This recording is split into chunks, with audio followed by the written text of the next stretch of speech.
Hi, and welcome to a Business Growth Mindset podcast. I'm Kristian Livolsi, and I'm incredibly grateful to be here today and share this episode with you.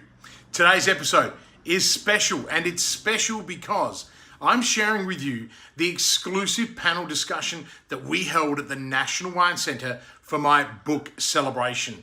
Now, the theme for the discussion was a growth mindset, and there are many golden nuggets, tips, and outcomes for you to apply to your business and in your life. Now, this episode applies to corporates, tradies, CEOs, and entrepreneurs, and I know that it will help you grow and flourish. This podcast features Randal Tomich of Tomich Wines and Agsoilworks out of California, Lauren Whiting, CEO, Lift Cancer Care Services, Thompson, Entrepreneur and Operations Manager of One Advisory, and Dr. Ricky Lee, Adjunct Professor of Law and Managing Partner of international firm Globalex Legal. If this is your very first time listening to my podcast, welcome and thank you. I'm so glad that you have decided to hang out with me, and congratulations on making a powerful decision to invest in you.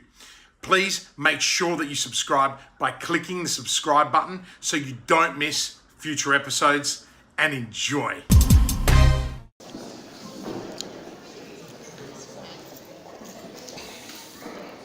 So, ladies and gentlemen, Kristian has assembled quite a panel for tonight's event, many of whom have flown in internationally from Sydney, been stuck in quarantine, all for Kristian. He's a lucky man indeed. So I'd like to introduce the members of the panel without further ado. So firstly, Dr. Ricky Lee, if you'd like to come up and have a seat.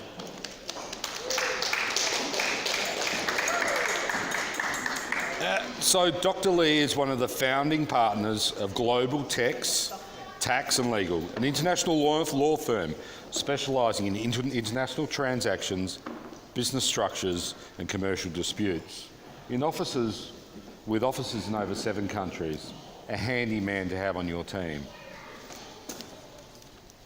He has worked in private practice for 21 years and acted for technology startups, blue chip multinationals and government agencies. He's been lecturing university students in commercial law and international law since 2000, affiliated with the University of Cambridge, McGill University in Canada, and an adjunct professor of law at the University of Notre Dame, Australia.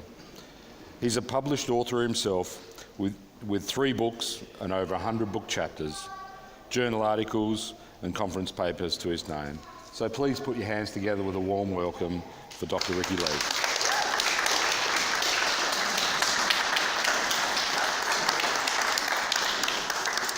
And our second panel member is Thompson. Di, please come up and have a seat.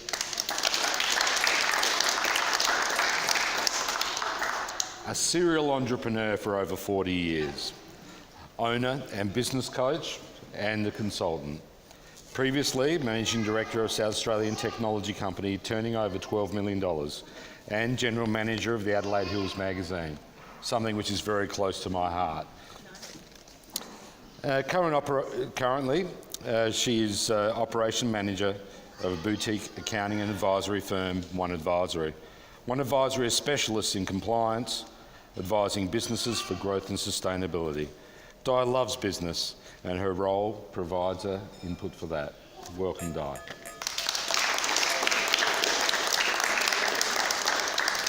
Now I'd like to welcome up Lauren Whiting.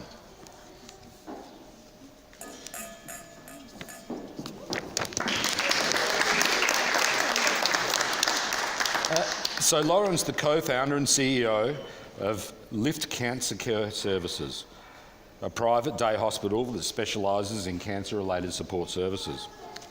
After completing a Bachelor in Physiotherapy, Lauren's entrepreneurial story began when she opened her first business in response to the difficulty finding nice shoes to fit her size 13 feet.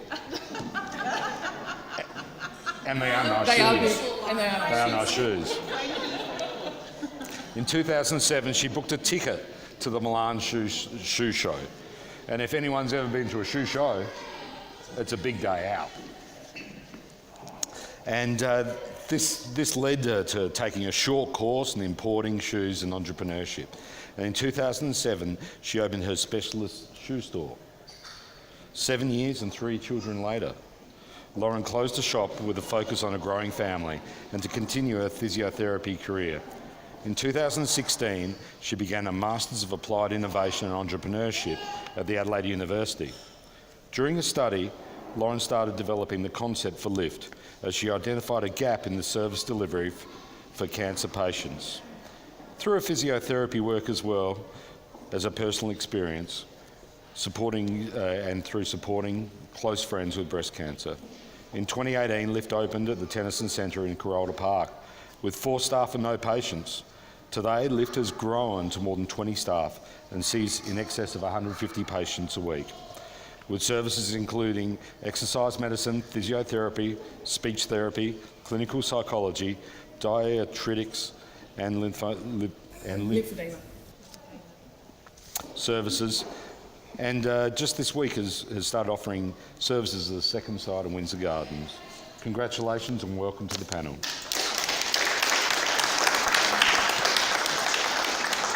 I would like to invite Kristian up. Kristian, come and help me here.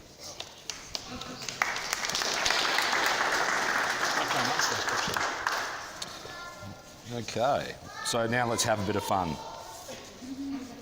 Okay, panel questions. So, how did you meet Kristian? And briefly describe your relationship. So, Ricky, you're in the hot seat, buddy. Well, I went to school with Kristian, so I have known him for 227 years. Clearly he looks better than I do.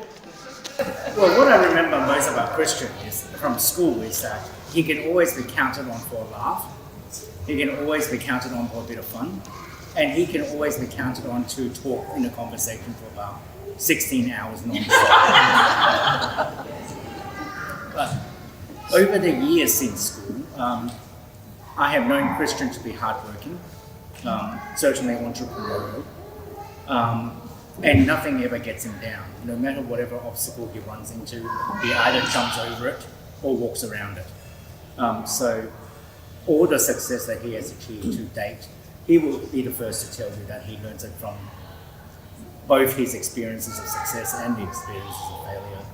And I respect him greatly for that. And I'm very proud to count him as one of my best friends. You're going to make me cry. Of course, he owes me money for saying that. Wow. We met a couple of years ago through University City. Connected, and Kristian, we just became friends.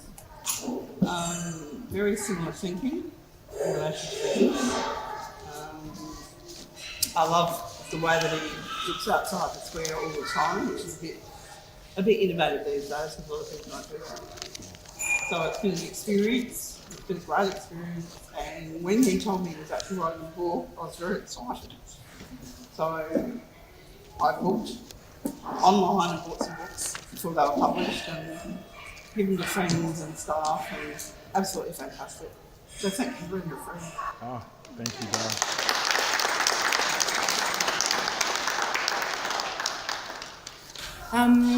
I met Kristian through the Adelaide University Think Lab. So on completing my Masters of Innovation and Entrepreneurship, I was offered a little hot desk. They were trying to put bums on seats at that point, and I was happy to do that for them. And Kristian was the entrepreneur in residence at the University of Adelaide. And part of being a resident of Think Lab was that you had access to mentorship.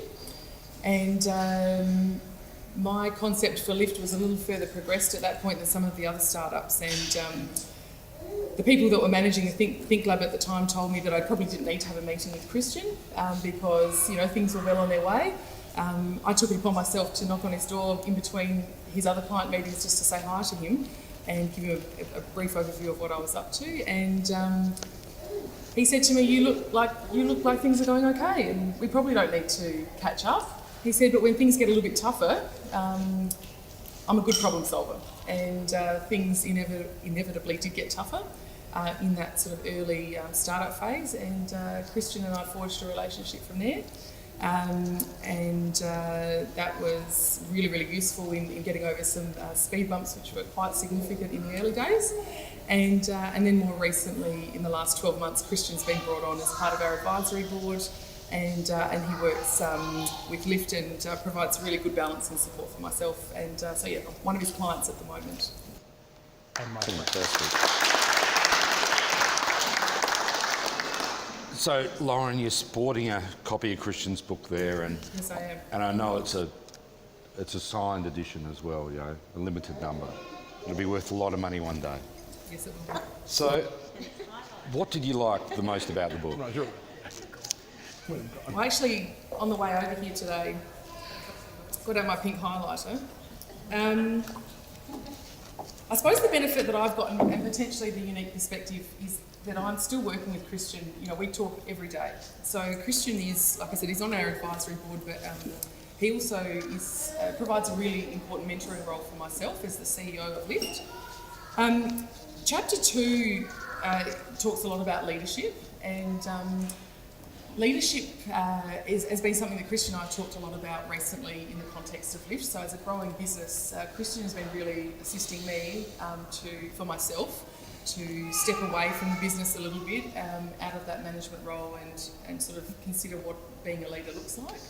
And in turn, that's been something that he has given me a framework that I can actually then present to my team and my leadership team within the business.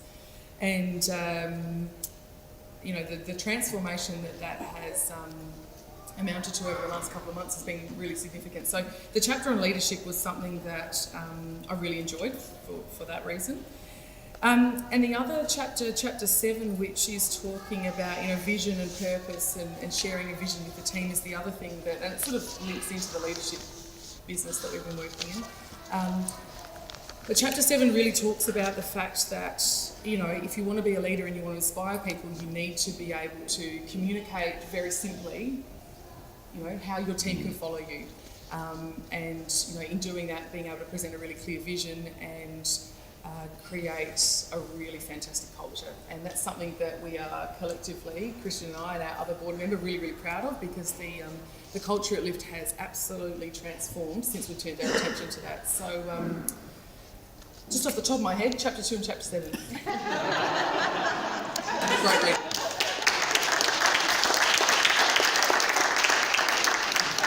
Yeah, I must admit I do enjoy chapter 2. So now, would you recommend the book to others, Lauren? Well, of course. Have you recommended the book to others? A big pardon, have I? I mean, yes. What I've actually recommended, though, is not so much the book. I mean, this book is wonderful, and as Kristian pointed out before, it's beautifully written. As far as its simplicity goes, it's very accessible. There are no presumptions as to, you know, what level of education you have. It's got really great case studies in it, so you can really connect with it no matter where you are in your business journey. I suppose, you know, something that I do more frequently than recommend this book is recommend to other business owners that they partner with a mentor and find someone who is engaged with their values and with their purpose and with the vision that they've got for growing their business. And like I mentioned earlier, the way that Kristian and I met was, you know, I really had to sort of introduce myself to him because I was told we didn't need to be connected. But it's turned out to be a really great relationship. Our values align. Kristian's values align with the values of our business.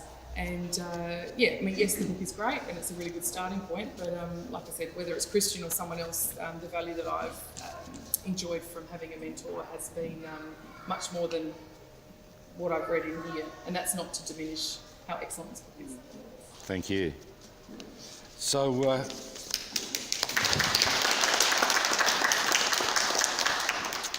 Di, you love the book, you bought a box load of them, handed it out to all of your friends. Do tell. The reason I love the book, and I read a lot of business books, is its simplicity. You can pick it up, you can flip to a page, there's no structure you actually have to go through, and I believe in the KISS principle. And just some of the stories were fantastic because people relate to your stories. And it's nice to know that Kristian's been there with some of them and been through the journey in their business. And it's just, as I said, it's an easy read, it's factual, it's exactly what business owners need to be looking at. A lot of people don't read books and they probably should, but this is the sort of book you just pick up and go, oh, okay. And just to refresh. I go back and refresh all the time. And I love all the videos that Kristian produces and like having a little laugh. So yes, I would definitely recommend it. And we always Kristian well on his spiritual journey as well, by the way. I would recommend everything. And you recommend the book to others? Absolutely. Fantastic. Yeah, and I love the simplicity of it. Yeah, and I think one of the things that called me out in the early years in my ventures was the provisional tax. You know, and goddamn, I had to pay double tax in the second year, man. I didn't have any money. What do you think this is? That's in the book. And that's in the book, you know. So that's one of those important little things. You know, when you're a startup and new to all of this, you know, just great little tidbits. So, Dr. Ricky Lee. Now, I assume you've read the book. Yes. Cover to cover, I mean. Everybody's read that too. Yeah. No, jokes aside. No, living in New South Wales, you can't go out to buy books and you read any book that is at hand. From the Woolworths catalogue to Kristian's book, it's just things that you've got to read cover to cover. I was worried about this. That's right. The Woolworths catalogue. Well, the Woolworths catalogue had more pictures. Seriously, for a moment, I want to put this book in a bit of context. If someone were to ask an entrepreneur or an industrialist 120 years ago, what gives you that growth mindset, or what is your recipe for success? It probably would be very short. In fact, someone did ask John Paul Getty that exact question. What is your recipe for success? And he said 3 things. Get up early every day. Work hard. Find oil.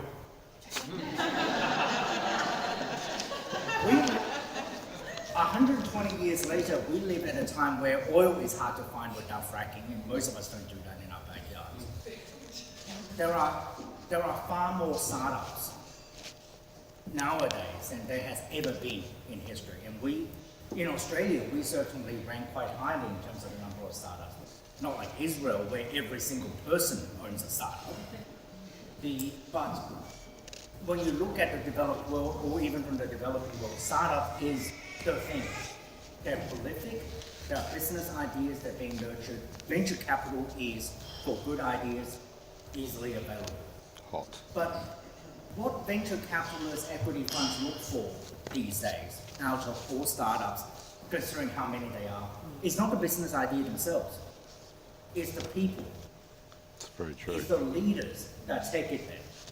Can you imagine sitting on a board for a venture capital firm and someone comes into you and say, I have this idea for a website where anybody can sign up, you can write whatever you want and the whole world gets to read it, but you can only do 140 characters. Or I have a different idea. Let's build a social media platform where people can talk to each other, send pictures to each other, but the pictures disappear. Now imagine you are that private equity firm and you are presented with these business ideas. You usually would go, well, there's the door. Know how to use it. Don't use an app, just turn the knob and get out. That's usually the response to the idea. But the reason why those businesses are successful is not the ideas themselves. Is that they have the right leaders with the right time, with the right vision, with the right mindset. And there is no shortage of books and no shortage of leaders and no shortage of videos and no shortage of mentors who would say that. Now, Lauren already stole what I was going to say about chapter 2 of the book. But there's no shortage of books out there about leadership. But what is rare is a book about business leadership.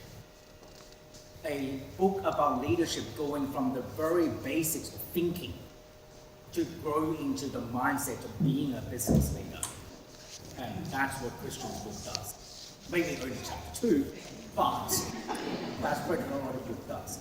There are certainly further studies one can do into leadership, and as an academic, I certainly know that. And can say that there are plenty of courses, but as a book that represents Leadership 101 in business, I think Kristian's book is the one. That's why I have 12 copies of it sitting on my shelf. Because he sent them to me without me asking. I thought it was 10. So Ricky, have You told me you? to buy some on Amazon to boost your numbers, so I did. He helped me get from 99 to 93. So Ricky, as yet, have you recommended this book to others or given this book to others? I have, yes. I have not only that. Before COVID, Kristian and I were actually working on bringing him over to Sydney to give some talks about business growth mindset, but of course COVID things got in the way and New South Wales have been rejecting civilized peoples.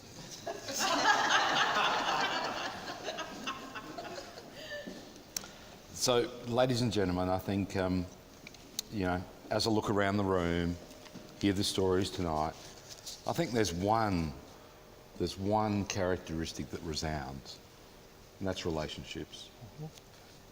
Kristian's a man which builds relationships, and relationships which endure over decades. There is no greater thing to admire than a relationship builder. Without further ado, I give you Kristian Livolsi.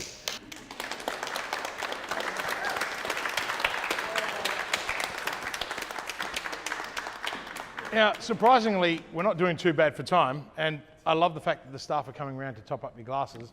Definitely no shortage of Tomich wines. I've got a couple of questions for you guys, but firstly, I want to just say thank you. I will send you those checks later. Note checks. I haven't used a check in ages. But before, I want to acknowledge all three of you. Thank you very much for your words. Very kind. Hopefully Alex hasn't captured me with watering eyes. But yeah, I really value the friendship that we've formed, all of us, in different areas of time. And that's why I really wanted you up here. But I want to acknowledge, where's Bonnie? Where's Bonnie?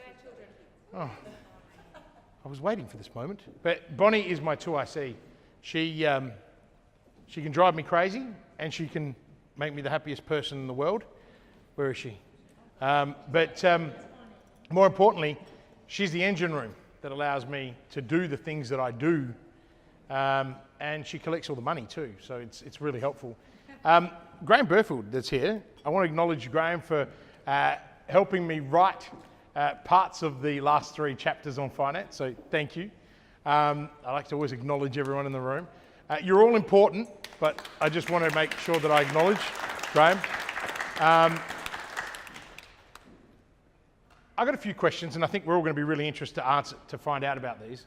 And this is actually why I really wanted you 3 up here, because you have 3 very unique perspectives. See, I'm so much better without a script, right? So, Dr. Lee, he hates it when I call him Dr. Lee, so I'm going to do it, because he thinks he's funny. What are the challenges?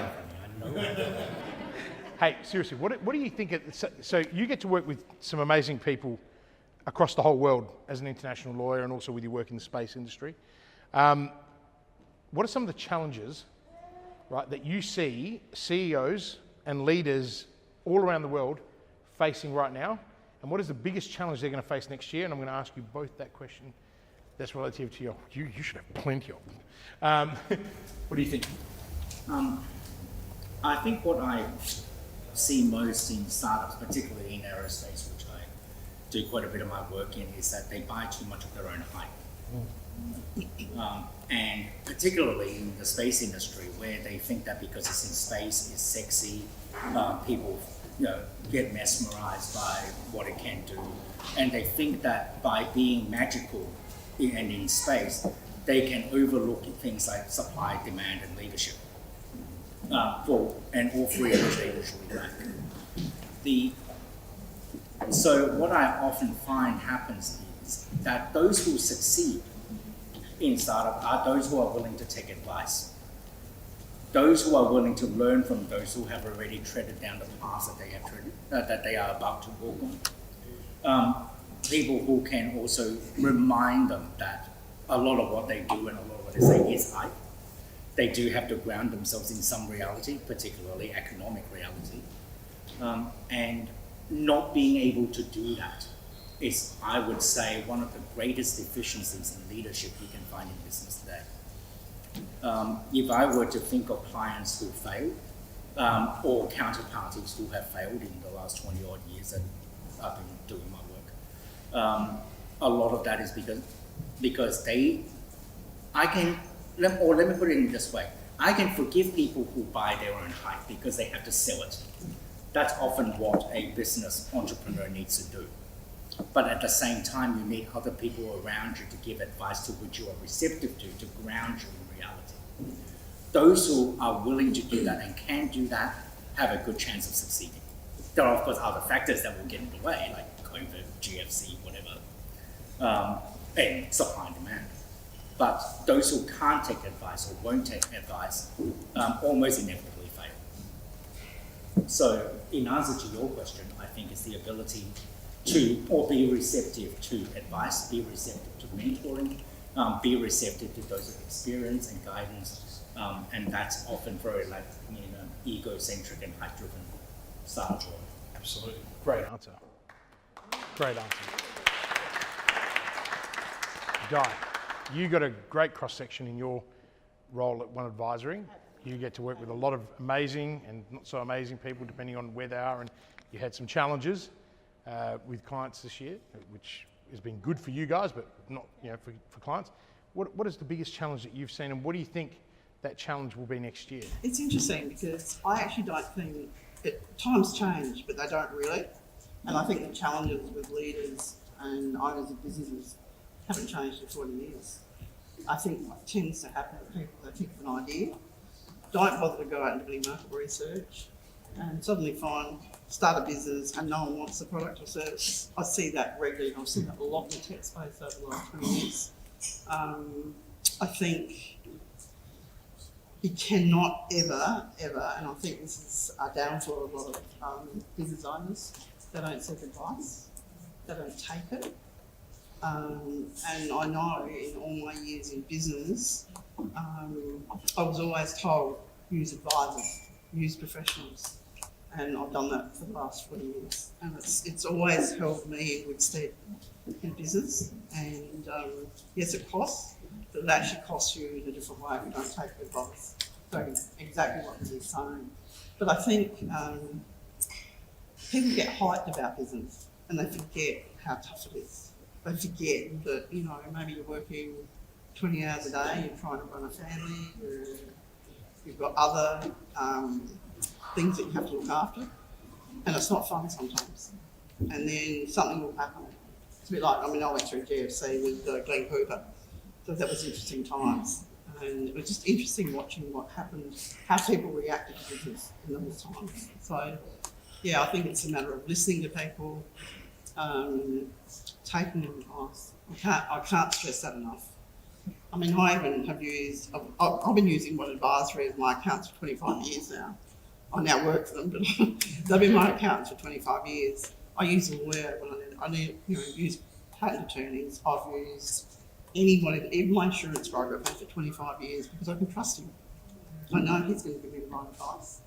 And yeah, it's always worked. I can't stress that enough. Excellent. Thank you. Now, Lauren, you can't say advice because you get the best advice in the world, right? Our growth definitely demonstrates a no, but seriously, challenges from your perspective, right? What do you think the greatest challenge you think you're going to face next year in 2021? I know the answer, but let's see. What's the answer? In the line of business that we're in, I think the common challenge that we're going to have is people. HR is a huge challenge, and particularly, we're not even 3 years old. We'll turn 3 in January, and our business is on a trajectory which will require us to continue to grow our team. And like I spoke about before, chapter 7, culture, and this culture that we're sort of really nurturing at Lift is something that we're really sort of reaping the benefits of now. But how do you scale that? How do you, make wise hires around cultural fit? I think something that I've been learning very rapidly over the last few months, where we've been looking at the culture that we have within the business and also this concept of leadership versus management, is the fact that in order to be successful, you do need to have strategies which are intertwined and sort of weaved throughout the business to empower your team and allow them to be doing the things that you require in order for the business to drive forward and grow. So yeah, HR, that's the challenge. I don't see that ever going away. What I really value about all three of you is that the commonality in the message, right? And leadership, getting good advice, taking the good advice and actually running with it. For us, growth, HR pains that come with it. I'm not going to ask the other two questions that I had, but there is one question that I do want to ask you, because I think the room would value your free, unbiased advice. He's expensive, so this is the right time to ask it. What's the best advice? Okay, we'll start with Lauren, right? I'm going to put you on the spot right there. What's the best advice you'd give to others in the room, right, for next year, or for now moving on to next year? What's the best piece of advice that you can give them that's going to help them change their life? The best piece of advice, this has been a mantra that I've grown up with. So this is actually a piece of advice that my dad gave me. And this is something that I've been brainwashed with from my earliest memory.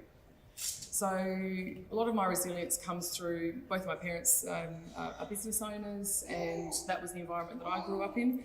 And my dad always said to me, it didn't matter what the issue was, he'd say, Lauren, there's always a way. So there is always a way is this sort of thing that's always been in the back of my head. And as simple as it is, it's been the most wonderful gift, actually, particularly as that was something which was really constant through my childhood. It's something that I really try and instill in my 3 children, who are all in those formative years at the moment. There's always a way. Resilience and a growth mindset, which is obviously what we're talking about, in your book here, is always around, you just got to keep it together up here, and it's difficult and it's challenging. But if you have that self-belief and know that somewhere within you've got the resources, there is always a way. It might not always be apparent straight away. And sometimes it is that adversity, as you mentioned, that actually forces that out, because, everything around you is moving. We experienced that this year at Lift with the COVID situation. It really flipped everything on its head, as it did for all of us. So, there's always a way. How good, though, was it turning that agitation, that total disruption, into now we are, outperforming, if I can say freely, 25% increase everywhere. Why? Because we reacted well. We led from the front. We communicated. I just loved sharing that story, because we do that with all the clients that are in the room. But that's the key message there. It is resilience, because you're going to face shit every single day of your life. The question just is, how do you bounce back? And as I said earlier, it's not the circumstances that define us. It's decisions that we make, or the decisions that we don't make. So many people sit on their ass and expect things to change, but nothing changes unless you force change. And a lot of the time you don't want to force it, you want to navigate change using people to come along the journey with you. Sorry, I just had to add that. Di. Sorry. I must have had a very similar background to you. My parents were always, Mum and Dad had service stations, and I was in business, on their business from the time I was 2. Yeah. So, and their background with me was you can always get through it. Yeah. Somehow you get through it. At the end of the day, for me, for next year, it is about change. And people are going to have to accept it's going to change. And I think it's going to be tough, but hey, you've got lots of friends around you, talk to them, And I think it's been a challenging year for everybody. Everyone I speak to, it's just really interesting. Everyone's got a different take on it, but the majority of people are trying to stay resilient. But I think change is going to be the biggest thing that we face next year, because our businesses will all look different. Our culture is really important. I agree with what you said. That's very important in terms of taking people on the journey with you as well. And my mantra, actually, was my New Year's resolution: say it like it is. That was this year, and I've done it all year. And it actually helps me, because I need to get it out. And I think people don't have the honest conversations that they need to have sometimes, and I think that's really important. So, yeah, happy 2021. Dr. Lee.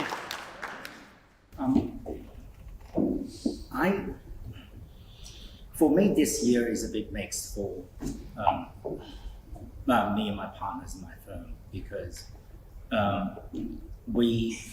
when COVID first started, we knew very early on that there will be a lot of people who are going to make a lot of rushed, a lot of inexperienced, and a lot of, mistakes in international trade, particularly as they rush into PPEs.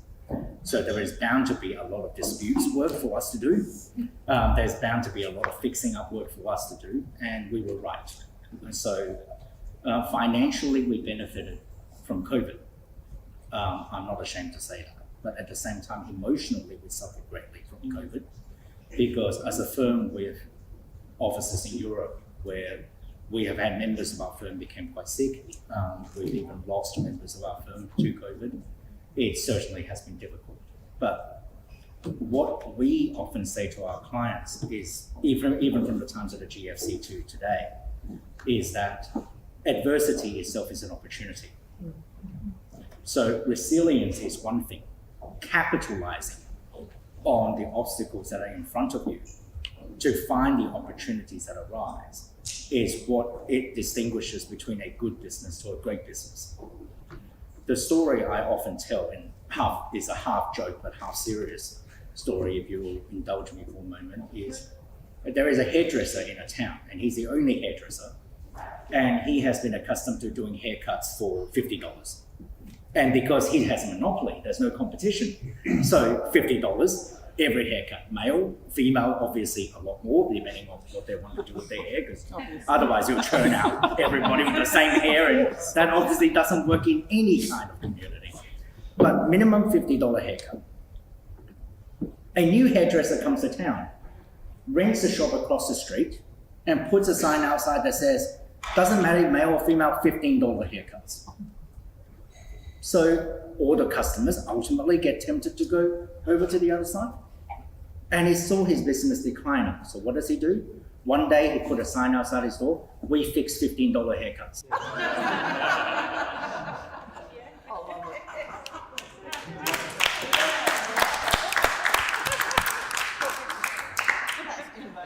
Yeah, so I guess in answer to your question about next year, if you got a haircut this year that cost you $15 instead of $50, think about how you're going to fix that haircut next year. Thank you, Ricky. And that's a really valid point, because so many people, and I bet you everyone was waiting for the punchline of, well, the guy just dropped the price, right? You get in a price war, it's the worst thing you can possibly do. I always teach people, increase the price, right? Increase the price. We do it all the time. We constantly increase the price. Increase your margin. Make a bigger, fatter margin. Don't worry about your sales volume. You're going to play a numbers game, you're going to lose, all right? And you want to be a disruptor, change the game, all right? Because that's really what it is. And seek out the opportunities. All three of you, really valid advice. And ladies and gentlemen, I want you to give them a big round of applause, right? We've still got, before you leave, you were outside looking after our children. This is Bonnie, if you haven't met her. She's little. Is Mal still here or Mal's gone? Okay, because I was going to put it next to Mal, because Mal's the only other small person I know in the world. But I just wanted to highlight, Bonnie, as I said earlier, She also collects the money. But no, more importantly, Bonnie is a person that has stood by me through the change, right? And sometimes she hates me. A lot of times she hates me. But the truth is, it's a partnership, right? Behind every great human being, there is great customers, there are great people, right? And so I just wanted to thank you, single you out now, rather than in the big message before. So thank you. Bar's still open, so recharge, have a few more drinks. I think we've got 5-6 minutes to go. No time? Oh, well, it's fine. We'll keep going. Randal, Tomich, thank you very much. Ladies and gentlemen, thank you very much. There's only one thing that I really would love you to do, and I don't really care if you don't read the book. I do. But if you don't read, the gift of sharing and giving is far greater. Don't let it collect dust. Give it to someone who actually needs it if you don't think you need it. And trust me, as Di said, everyone needs it. Because I've never read a book from cover to cover. I read that one 3 bloody times, right? And you know what's funny? Like Lauren, I'll go back to the book. I'll always go back and go, shit, I'm filming a video. Let me see if I actually said this before. And then I'll read it, and I'll read some of the stories that are in there. Some of those stories are of people in this room, right? I've just changed the characters and the names. And I sit there and go, oh, wow. I've got another client who's going through that. How come I didn't think of that? So, and it's simply read. But if you're not going to read it, now most of you already have a copy, right? So that's why I didn't actually put your name on this one, because I wanted to be able to, someone to go out and give it to someone who needs it, right? Because to me, the gift of giving is the greatest gift that we have. And as humans, we don't do it enough, right? Because we live in a very insulated, isolated, selfish environment, and we forget. And it's not because we're selfish people, we're just busy, right? So take that lime green, so not on brand, coloured book, and just so you all know, it was the public that chose the bloody colour, right? I did not want the green, but I went with the public. And, you know, we've sold thousands of copies, and I guess maybe it's the colour. But thank you very much for being here, supporting me. Randal, Tomich, have you got anything you want to say? I'd just like to say congratulations, Kristian. Thank you all for coming. And last drinks. All right.